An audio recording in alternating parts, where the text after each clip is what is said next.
pulling up at the gate of my hunting property. This is 300, I'm going to say 60 acres. And I got this property in 2010. So 15 years ago, I picked this property up. I'm going to show you what I do every week and what it costs me every week. And this is a road that runs down here, and there's a road that runs down that way. So let me open the gate and I'll show you what I'm doing.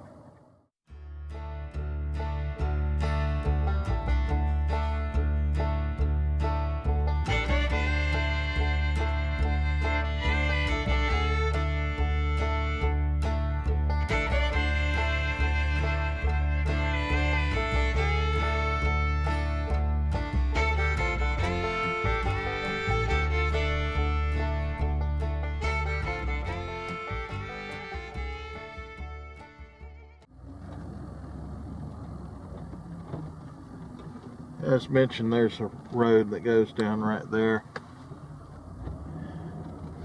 I call that road the North Border Road, and this is the West Road. And for a good little bit, it's on the west border, which is right here. And this is a timberland property. I lease it from a timber company. And to give you an idea, I think it's about, I can't recall, it's about $12 an acre or more. Like I said, I can't recall exactly what it is. And we divide that amongst three of us. There's 3 individuals that hunt this property. Alright, here's we call this the Y, and I mainly hunt down this left side here. So I can tell, I don't know if you can see this or not, but there's water in the road. They pushed out a drain right here, but they pushed it out on the wrong side. It actually should have went over there. They pushed it out going that way, and all it does is fill up with water. And we call that the frog pond because there's always a lot of frogs, cricket frogs, that put tadpoles in that thing.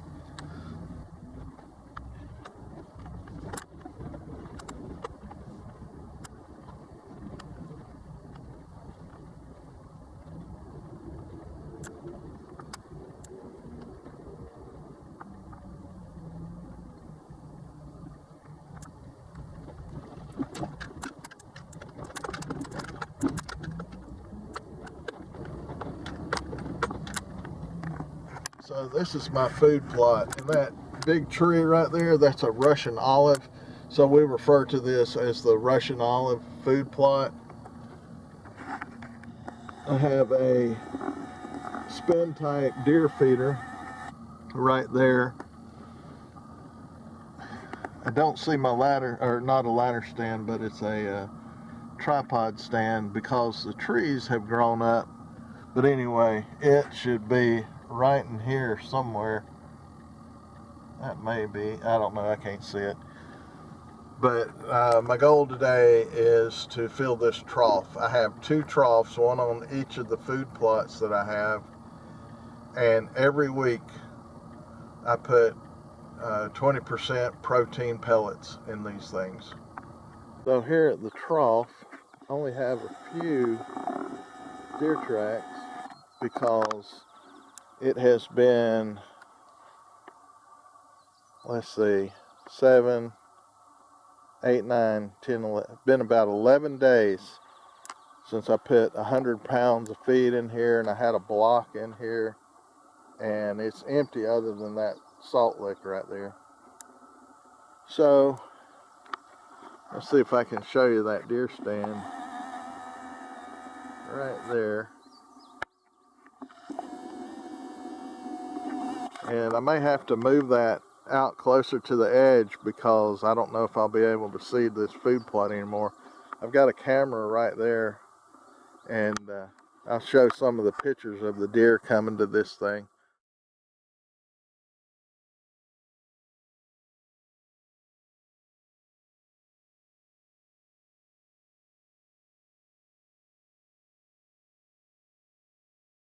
But right now, I got to get the deer feed out, and this is what I've been putting in there. Sportsman 20, meaning 20% protein. And then I put some of these, or just one of these blocks in there. And believe it or not, they eat that block in about a week as well. But they eat all of this, 100 pounds of this protein every week out of this trough. But I have 2 troughs, so I put out 200 pounds of protein and 2 of these 30-pound blocks. And they'll eat it all within a week. Also have another camera right here. I probably should change the card in this one. Protein feed in on top and around that. That little tripod right there that I moved off of my Alabama property and brought out here and set it up, and that will afford me the opportunity, if the wind's out of the north, to sit down there and kind of watch this road and some, not all, but some of this food plot. So when I'm in that stand right there, if I have a north wind of any kind, I can't hunt there because it's blowing from me right into the food plot. Alright, leaving the first food plot at the olive tree stand and heading down here to the, what I call the box blind food plot and or stand. It's not very far. I think it's what did I measure that at? It's about 250 yards maybe.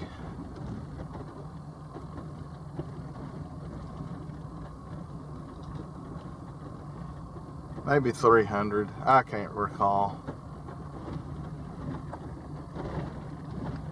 And you'll notice there's a lot of sand out here, and that's because I'm on ancient beachfront property.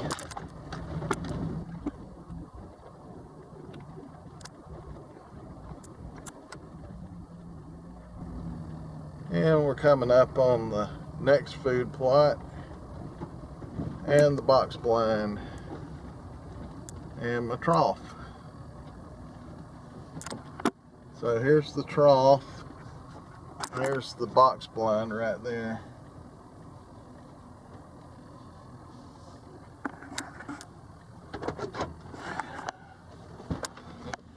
And I also have, if you can see this, I have trails. This goes through the planted pines, and that trail right there is probably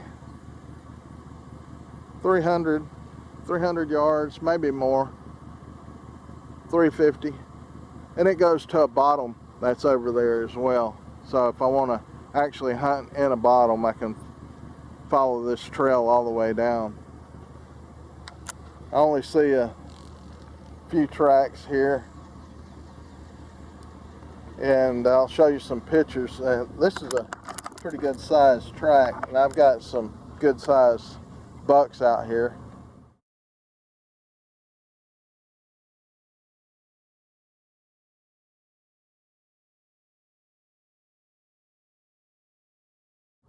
But this pole right here, every one of those marks is a foot, and that allows me to see how tall the deer are. And I've seen them where their back's up here at the 3 foot mark, but their antlers are up here at the 4 foot mark. So my put together roof here is a little short. I need to raise this roof up just a little bit, and actually I'm going to put a tin roof on it and get rid of this cobbled together plastic that I've got there. But anyway, let me fill that up and get on. There's another $65 in feed for the week. That's all that will last. In about 5 to 7 days, they'll eat it all up. And my salt block has pretty much melted, and I've got pictures of them eating or licking the salt block. But they come here mainly for this. And of course, I'll plant this food plot. I've got a cell camera right there, but I'll plant this food plot in about a month and a half, 2 months from now. And it'll be in wheat and oats, turnips.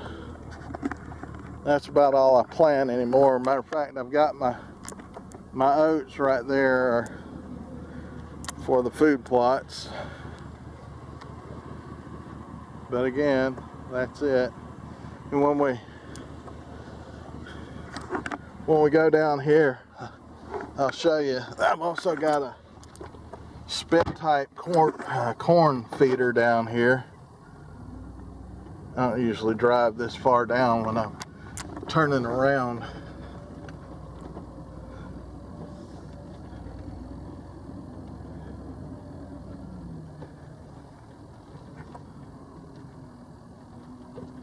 I'll just drive right in the middle of the food plot.